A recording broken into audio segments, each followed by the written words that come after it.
It's 2025 and there has never been a scarier time to become a music producer. Everything is changing at such a frantic pace that I don't think anyone could have predicted it, not even 5 years ago. I know I certainly couldn't have. From market saturation to the rise of AI, it feels like it's getting harder and harder every day to justify quitting your day job and trying to follow your dream of going full-time in music. I am all too familiar with that horrible sinking feeling you get in your gut when you think about it too much. But here's the thing. As someone who recently went full-time doing this, as far as I'm concerned, not only is this still a viable career, but there may never be a better time to start than right now. So in this video, I'm going to be breaking down the top 4 fears that I see talked about every day all over the internet, and hopefully by the end of it, you'll be feeling a lot better and just ready to get to work. Stick around for number 1 because it's the elephant in the room that I know people are the most afraid of. So let's start with a really big one. DIY production. These days, it feels like everybody has a home studio.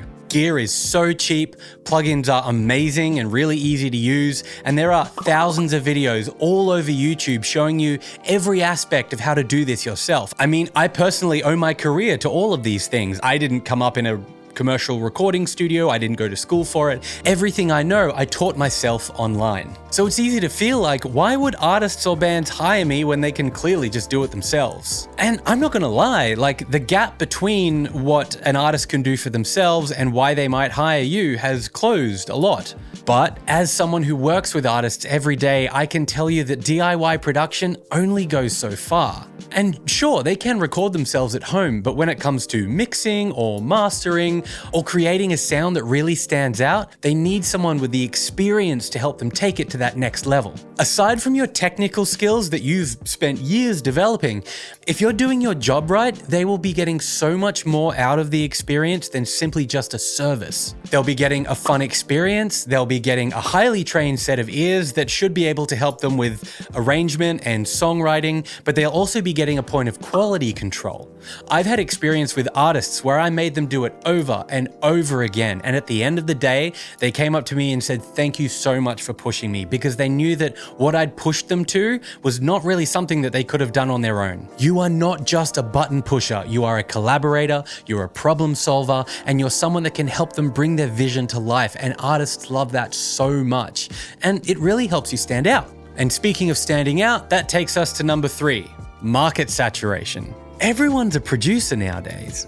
Right? Like when you look at your Instagram feed, isn't it just clogged full of people showing off their latest mix project or their latest artist collaboration? But here's the thing, most of them, they aren't your competition. Why? Because artists aren't just looking for any producer, they're looking for the right producer. Someone who understands their style and can really help them bring their music to life. And this is where finding your niche becomes a superpower. Whether it's metal or pop or indie or whatever, you're no longer competing with the masses, you're developing a reputation as the go-to person for that sound. And look, the people at the top of the game are always going to get the most work, but one, if you're not working your ass off to become the best at this, what are you even doing here? And second of all, do you know how many bands there are? It's ridiculous. For every person like you or me who tries to make a full-time career out of this, there are 100 bands that form. And as long as people keep picking up instruments and wanting to play and write songs, that ain't gonna change. But you might say, yeah, sure, that's all fine, but times are really hard right now. People can barely afford to live. How could they afford to pay somebody like me? Well, that leads us into number 2, economic uncertainty. With the obvious recession that we're in at the moment and the cost of living spiraling out of control, you might say, is this even a viable, stable career anymore?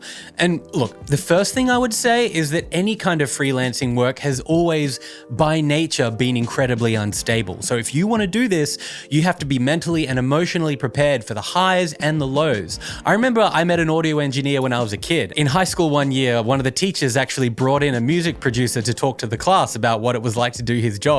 And I was a kid at the time, this is going back a long way, and I remember him saying then that it was sort of feast or famine. He'd have months where he'd earn thousands of dollars and then months of nothing. So that's always been a part of this. But look, all that aside, here's what you need to remember. Music isn't a luxury, it's a need. It's how people process emotions, celebrate, even grieve or connect. Even when times are really, really tough, people still turn to music. People still need music. And for artists, making music isn't just a passion, it's their purpose. And they will always need professionals to help them bring their work to life. And if you focus on delivering real value, you won't be just selling a service, you'll be building relationships that keep you in demand no matter what's going on in the world. Just try and imagine a world without musicians. Yeah, neither can I. But while the economy may be uncertain, there is one huge uncertainty that I know you're all waiting for that keeps producers on edge. But before I get into that, I want to ask you, what's the biggest thing that you're worried about when it comes to the future of music production? I always want to know what people have to say on this. I think it's so interesting. Okay, let's talk about it. AI. It's writing lyrics, it's mixing and mastering, it's even generating music from scratch. Producers everywhere are panicking, thinking, "Oh no, am I about to be replaced by a robot?" Well, let me put your mind at ease. No, you are not.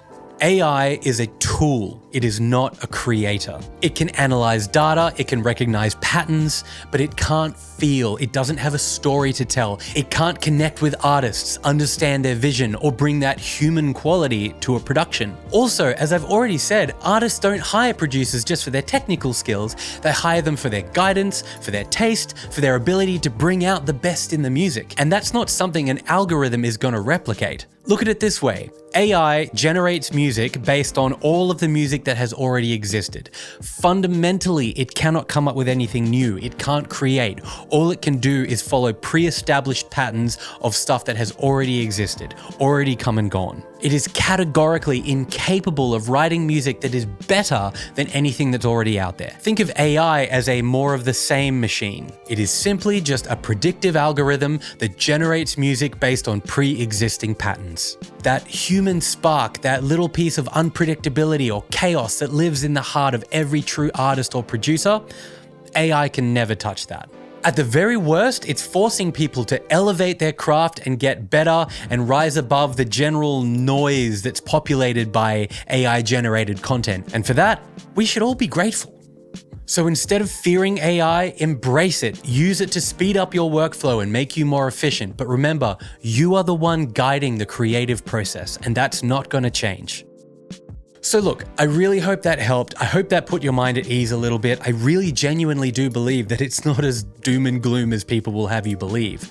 But before you run out and start finding new clients to work with, which you definitely should, remember that nothing we've talked about today matters if you haven't developed the core skills necessary to be successful in this business. If you want to know what those skills are and how to develop them, click on this video where I've done a deep dive into exactly that.